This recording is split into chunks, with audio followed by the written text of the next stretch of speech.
दोस्तों, पिछले सत्र में हमने देखा कि एक चर वाले रैखिक समीकरण को हल कैसे किया जाता है। अब इस सत्र में हम कुछ उदाहरणों के जरिए ये समझेंगे कि ऐसे समीकरणों को थोड़े कुशल तरीके से कैसे हल किया जाता है। इस परिस्थिति पर विचार करें। रघु को डाकिये से एक आयताकार पार्सल मिला। वो उस पार्सल के अंदर की वस्तु का अनुमान लगाने के लिए उस पार्सल को मापना चाहता है। उसके पास 5 सेंटीमीटर लंबा पैमाना है जिसका वो पार्सल को मापने में उपयोग करता है।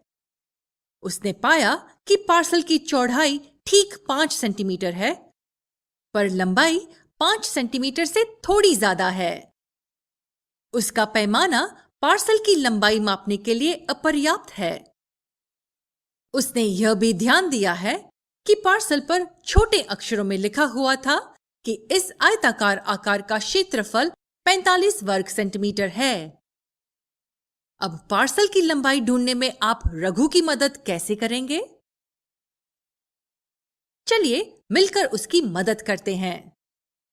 हमें पता है कि पार्सल की चौड़ाई 5 सेंटीमीटर है और पार्सल की लंबाई 5 सेंटीमीटर से ज्यादा है। तो हम पार्सल की लंबाई को 5 और कुछ 20 सेंटीमीटर के योग के बराबर लिख सकते हैं। हमें पार्सल का क्षेत्रफल भी पता है, यह 45 वर्ग सेंटीमीटर है। हमें पता है कि एक आयत का क्षेत्रफल उसकी लंबाई और चौड़ाई के गुणनफल के बराबर होता है। तो हम उसके क्षेत्रफल के साथ एक समीकरण ऐसे बना सकते हैं। यहाँ चर b का मान पाने के लिए हमें इस समीकरण को हल करना पड़ेगा।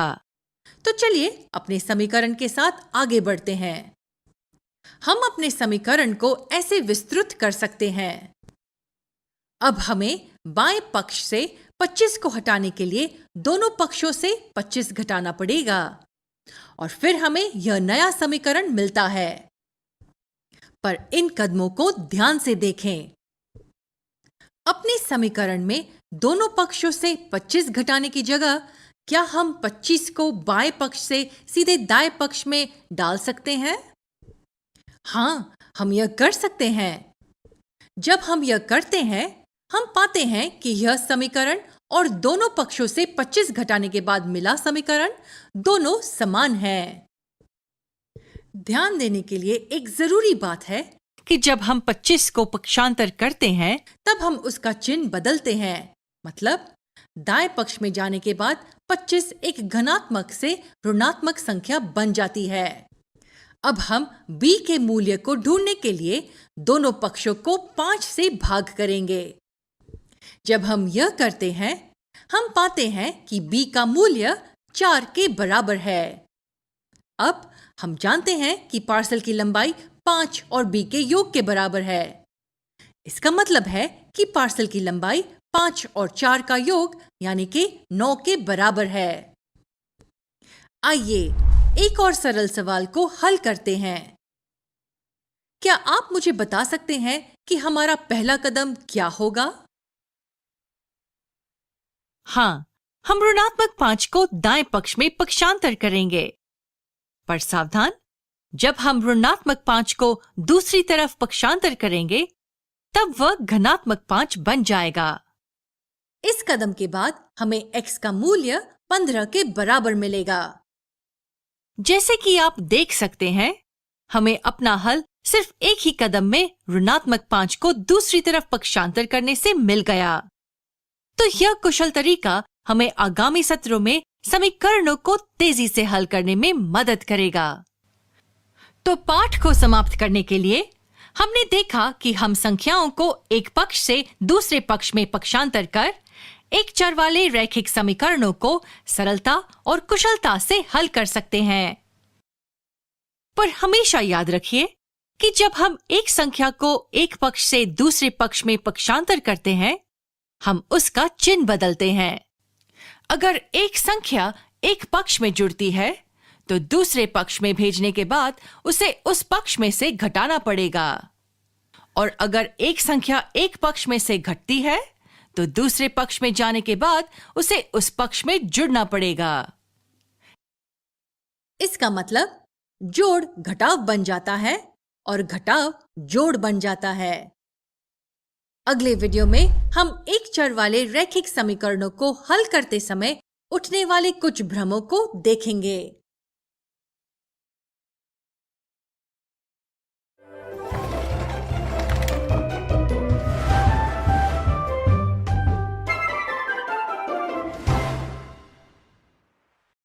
पिछले सत्र में हमने इस प्रकार के एक चर वाले रैखिक समीकरणों को हल करना सीखा था, पर ध्यान दीजिए कि इन सभी समीकरणों में चर सिर्फ एक ही पक्ष में है। तो दोस्तों, इस सत्र में हम ऐसे एक चर वाले रैखिक समीकरणों को हल करेंगे जिनमें चर समीकरण के दोनों पक्षों में मौजूद है। आइए हम यह एक उदाहरण के साथ समझते हैं। रानी को 2 वर्गाकार चार्ट पेपर दिए गए हैं। उसे बताया गया है कि बड़े कागज की लंबाई छोटे कागज की लंबाई से 5 इंच ज्यादा है और उसे छोटे कागज की लंबाई पूछी गई है। अब इसके लिए रानी को एक सुराग भी दिया गया है। सुराग यह है कि बड़े कागज का परिमाप छोटे कागज के परिमाप के 4/3 गुना है। आइए अब मिलकर उत्तर ढूंढते हैं। हमें बताया गया है कि बड़े कागज की लंबाई छोटे कागज की लंबाई से 5 इंच ज्यादा है। तो अगर हम छोटे कागज की लंबाई के चर के लिए L का इस्तेमाल करें तो बड़े कागज की लंबाई L और 5 के योग के बराबर होगी। चलिए रानी को दिए गए सुराग का उपयोग करें। बड़े कागज का परिमाप छोटे कागज के परिमाप के 4/3 गुना है। हम इसे ऐसे लिख सकते हैं। क्या आपने यहां ध्यान दिया? यहां चर समीकरण के दोनों पक्षों में मौजूद है। अभी तक हमने जितनी समस्याओं का हल निकाला है उनमें हमेशा चर समीकरण के एक पक्ष में ही मौजूद होता था। पर चिंता ना करें, हम मिलकर इस परिस्थिति को आसान करेंगे। अब अगर हम यहां इन कोष्ठकों को विस्तारित करते हैं, हमें यह समीकरण मिलता है। अब 3 से छुटकारा पाने के लिए हम दोनों पक्षों को 3 से गुणा करेंगे। अब हम चाहते हैं कि चर L समीकरण के सिर्फ एक ही पक्ष में हो, तो हमें इस पद को दाएं पक्ष में पक्षांतर करना पड़ेगा। जब हम वह कर लेंगे, हमें 16L में से 12L घटाना पड़ेगा।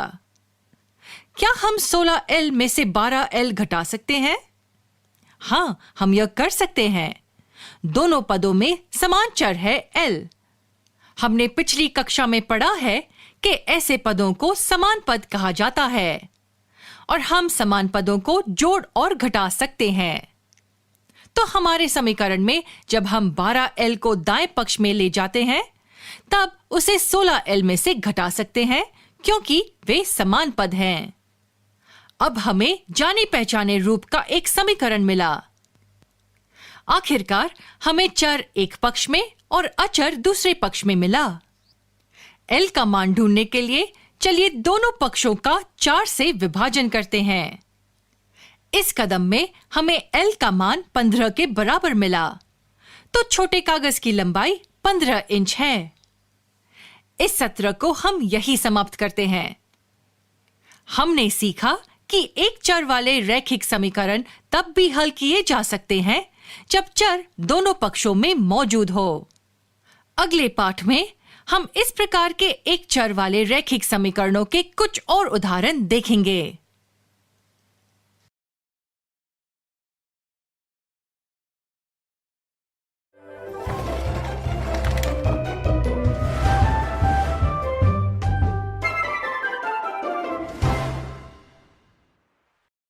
हमारे पिछले सत्र में हमने यह सीखा कि एक चर वाले रैखिक समीकरण को तब भी हल किया जा सकता है जब समीकरण के दोनों ओर चर मौजूद हो।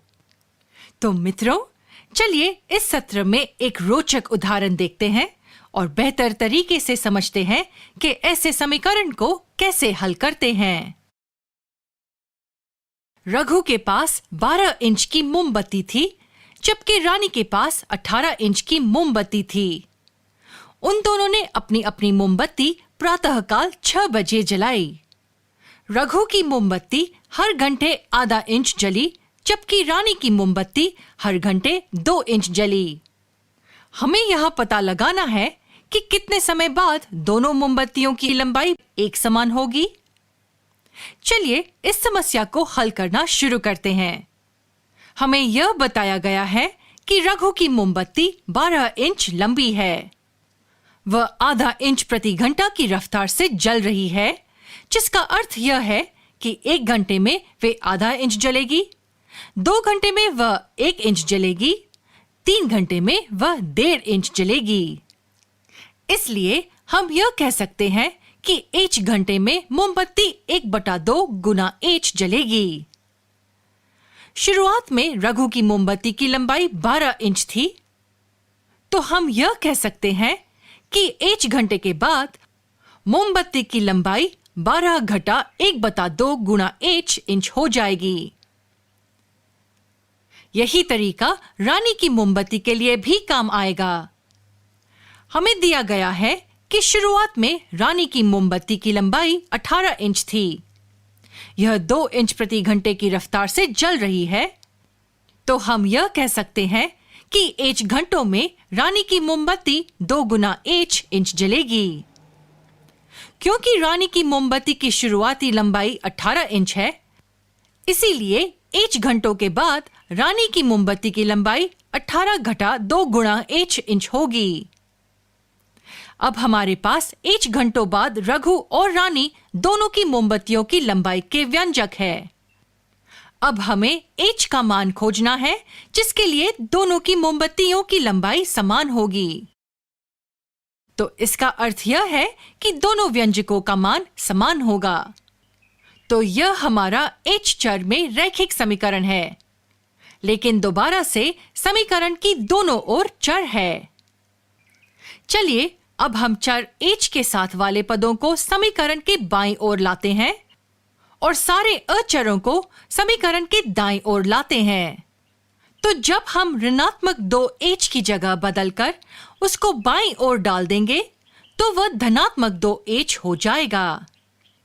अब हम 12 को समीकरण के दाईं ओर भेज देंगे, तो धनात्मक 12 दाईं ओर जाने की वजह से ऋणात्मक 12 हो जाएगा। अब इन दो पदों को घटाने के बाद हमें यह समीकरण मिलेगा।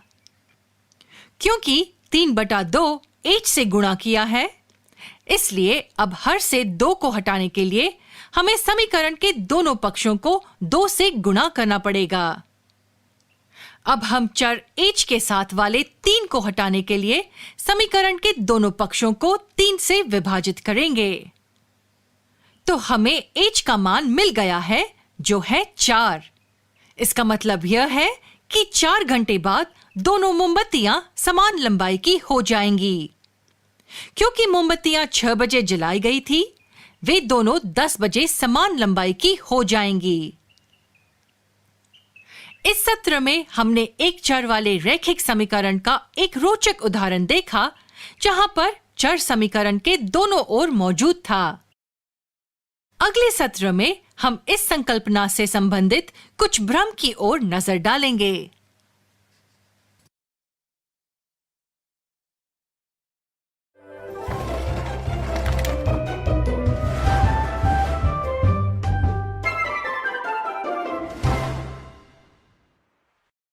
दोस्तों, पिछले सत्र में हमने इन प्रकार के एक चर वाले रैखिक समीकरणों के उदाहरणों को हल किया था। यहां ध्यान दें कि चर समीकरण के दोनों पक्षों में है। इस सत्र में हम कुछ सामान्य भ्रम पर नजर डालेंगे, जो इस तरह के समीकरणों को समझने के दौरान हो सकते हैं। इस व्यंजक को देखें। इन 2 विकल्पों में से कौन सा विकल्प इस व्यंजक का परिणाम होगा? आइए पहले ए विकल्प देखें। हम जानते हैं कि पद 7p वास्तव में 7 गुणा p है। इसी तरह यहां p को 1 गुणा p के रूप में लिखा जा सकता है। इसलिए इस व्यंजक में हम आसानी से वितरण गुण लागू कर सकते हैं। जब हम ऐसा करते हैं तो हम p को सर्वभाजक ले सकते हैं और इसके गुणांक को 7-1 लिख सकते हैं। तो सही उत्तर होगा 7-1 गुणा p घटा 7, जो कि 6p घटा 7 के बराबर होगा। क्योंकि व्यंजक में कोई अन्य संख्या नहीं है, यह 7 जैसा है वैसा ही रहेगा। इसलिए सही विकल्प ए है। अधिकांश समय 7 को सामान्य मानना और दोनों p को एक दूसरे से घटाने की गलती करना संभव है और फिर हमें उत्तर के रूप में विकल्प बी मिलेगा। लेकिन ये उत्तर गलत है। एक और प्रश्न पर नजर डालते हैं। आपको क्या लगता है कि यह बयान कब सही होगा? अब आप सोच सकते हैं कि ए उत्तर है क्योंकि आखिर में h एक चर है। तो इसका मतलब है कि h का मान अलग अलग हो सकता है ना? इसलिए यदि h इस तरफ 7 के बराबर है और इस तरफ 0 है, तो यह बयान कभी कभी गलत होगा। लेकिन यह दृष्टिकोण गलत है। क्या आपको पता है क्यों? क्योंकि भले ही h एक चर हो, लेकिन इसका मतलब यह नहीं है कि एक ही स्थिति में इसके अलग अलग मान होंगे। इसलिए h के एक साथ 2 अलग अलग मान नहीं हो सकते। यहाँ h एक अज्ञात संख्या दर्शाता है। तो h का मान एक ही संख्या है, लेकिन हम नहीं जानते कि यह क्या है। अब इस तर्क के द्वारा यदि हम दोनों ओर h के स्थान पर एक ही संख्या रखते हैं, तो हम देखेंगे कि यह बयान हमेशा सही रहेगा। तो सही विकल्प बी है। इस सत्र में हमने 2 सामान्य गलतफहमियों को देखा जहां हम भ्रमित हो सकते हैं जब हम एक चर वाले रैखिक समीकरणों को समझ रहे हो।